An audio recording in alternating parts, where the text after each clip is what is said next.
Hey YouTube, welcome back. Hey, I want to apologize that my videos are basically just kind of like uncut videos. I have a pretty nice little intro, outro video that I did, and I am looking for a decent camera to get. I've been using my iPhone, which is fine as far as quality, but the problem is I don't have a like a MacBook. So the only way to get the videos off the phone is through the lightning cable to my PC, and sometimes the videos just don't show up. Like you can't find them.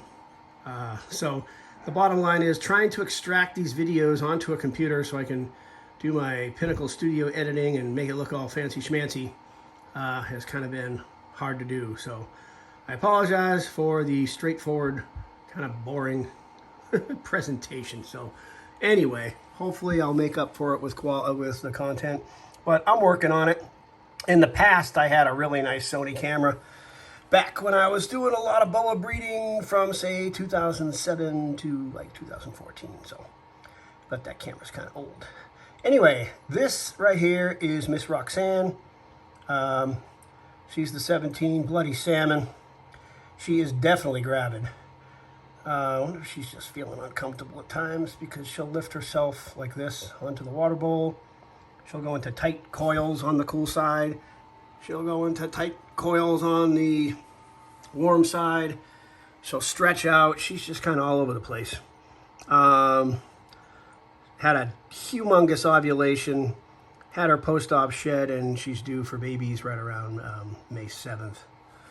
This is the girl in question here. This is a 18 VPI whose her swelling is starting to kind of subside. In the past, I used to follow what I call like the Rich Eiley from salmonboa.com.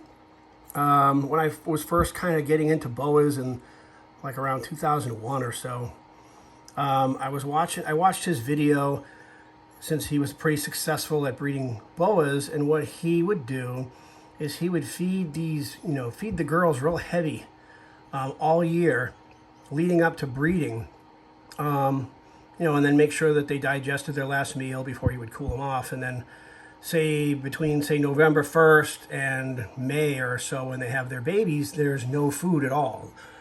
They would have enough to get them through the pregnancy. So that's kind of how I did it with Farah, and I did it with Athena, like in my other snakes, and it worked, and that's all I knew. So now, as you know, now you've got ultrasound equipment you can get, which I need to get some of that, so you can measure the follicles, get a better idea of how big the follicles are and when a good time to introduce a male would be. Whereas before, I didn't have that, and a lot of people weren't doing that back then. They are now with ball pythons too. So, so that being said, this year I kind of started to do more of what a lot of other breeders do, and I know Jeremy Stone had a really good video a few years ago where he also this is how he did it, where he would feed them during breeding to basically make sure that they have enough body mass and such, and enough sustenance to basically get through the pregnancy. So instead of just doing the feed like crazy and then don't feed during the whole courting and breeding process, he and other breeders now that I talk to basically feed during breeding if the female will take it, just because sometimes that will stimulate their follicles to really grow, and then boom. So this girl, I kind of was losing hope with her, because I'm like, okay, yeah, she had a shed on February 2nd, but I think that was just a normal shed. I never saw, there's a lot of locks going on, but I never saw an ovulation or a pre-ov swell or anything like that. She was just very thin. So I'm like, all right, let's go ahead and try the food thing with this girl. So I gave her like a big rat a couple weeks ago, or a little over a couple weeks ago. Then I gave her another one a week later.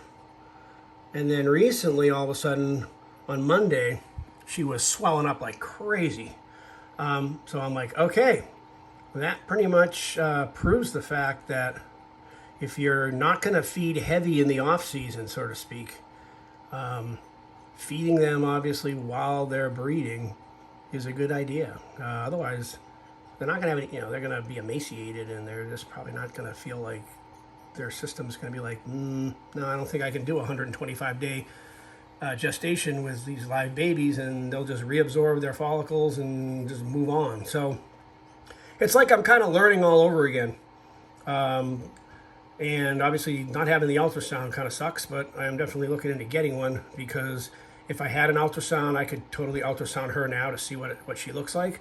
I could ultrasound this girl to see all the little babies, the skeleton starting to develop and all that stuff. So that's definitely something that all the serious breeders, for the most part, and if you can afford it, and you can get them for about $1,000, but it's definitely a well worth investment to get some kind of an ultrasound setup. They actually have ones that connect to your cell phone with some software. Then they've got the bigger ones with the big screens that look a little bit more like a computer type thing. So my plan is to definitely get on board with that, because then there's no guessing, and So I just decided to do a little update here.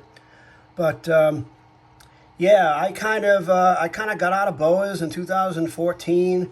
A lot of my snakes were getting older. I retired them, rehomed a lot of them.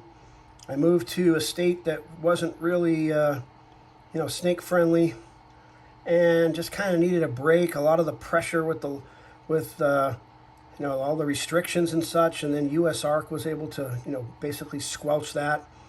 And kind of always missed the hobby. And a few years ago, I went out and got a bunch of babies and revamped my collection. So now I'm fully passionate and excited again to be doing it. For anybody watching, if you're not aware, definitely go to, I'll put the link in the description. There's a couple of them. Definitely go to the USARK site and sign up. And there's also links that you'll see to write your local senator. There is a bill. There's a bill called the America Competes Act, and it's a good bill, but they were a little bit sneaky, and they decided to slip in a bill that affects the Lacey Act that actually passed. It passed the House of Representatives, and now it's going to the Senate for a final vote. There's a 2-week hiatus. The senators are on break, but basically they slipped a bill in with another bill that has nothing to do with each other to try to be sneaky to get it to pass, and it undoes the species that were actually originally. They were like a lot of like rock pythons and Burmese pythons and reticulated pythons. There's a lot of restrictions that the Lacey Act put on those, and then through USARK's lobbying and all of our help as members, we were able to get those species removed, and kind of the whole thing kind of got stricken. So now, all of a sudden, fast forward, they introduced this other bill that will not only undo those species from and add them back to the Lacey Act again, but instead, if it passes, instead of having a blacklist of, you can't have this, you can't have that, you can't transport this across state lines, instead, they want to just have a white list. So they basically, it's like all bets are off for all pets other than dogs, cats, and like farm animals. So, and let's just say they want to allow you to have a hedgehog. Well, unless they say you're allowed to have a hedgehog and transport it across state lines, you can't have a hedgehog. So if this bill passes, then instead of having to list everything you can't have, they're going to list only the things that you can have. So very dangerous, and it could crush not only the reptile hobby, but obviously you're talking exotic birds, fish. It's crazy. So if you haven't heard about it, look at the links below, take action, be respectful, write your senators and explain to them why this bill needs to be removed from the America Competes Act. because it'll damage, it'll ruin all the people who enjoy this hobby. It'll ruin that for them. A lot of people have side businesses. They breed animals. They sell them to make a little bit of extra money and keep their hobby going. Some people obviously do this full time and make a lot of money doing it. And, Godspeed for those ones that do that. It's a very large industry, and you can kind of dip your toe in the water and have a few snakes, try to breed them. Or you can kind of jump all in and get a big collection going and really kind of go full bore with this. So anyway, not to get off on a tangent, because there's other people that explain this a lot better than me. I will put their links in the description, and you can go and they'll explain exactly kind of what's going on with this bill. One of them will be from Snake Bites from Brian Barczyk, who does a great job of explaining the bill. And Justin Kabelka from Canova Reptiles does a good job as well, a lot better than me. But I've already written my senators. Once again, be respectful. There's some sample letters on the US ARC website that you can use. So it's not like you have to draft these things up out of the blue yourself. But the bottom line is they don't want us to have like anything. It's not just reptiles. It's like the powers that be don't want you to have any animals at all. And our hobby is definitely, this is pretty scary. So if it passes, then you can keep exactly what you have. But if you're gonna breed, you can only sell within your state. And if you have to move out of state, you'll be committing a felony if you actually take your snakes or whatever it is, your parrot, your hedgehog, your whatever, fish, anything.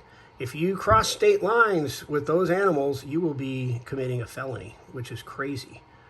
So anyway, that's kind of what's going on with that. I decided I needed to at least mention that because all the other YouTubers and such are. And anyway, if anybody hasn't heard about it, check all the links, do your part, be respectful, and we don't want our rights infringed any more than they've already been with other things. So, all right. Take care. Have a great day. Stay safe. And thanks for checking in. If you haven't subscribed, please subscribe. That would be awesome. I would appreciate that. And hit the little bell for notifications of future videos. And I promise to get a better camera where I can edit my videos and make them look a little bit fancier than they are. So thank you very much for putting up with my boring, crappy videos. All right. Bye.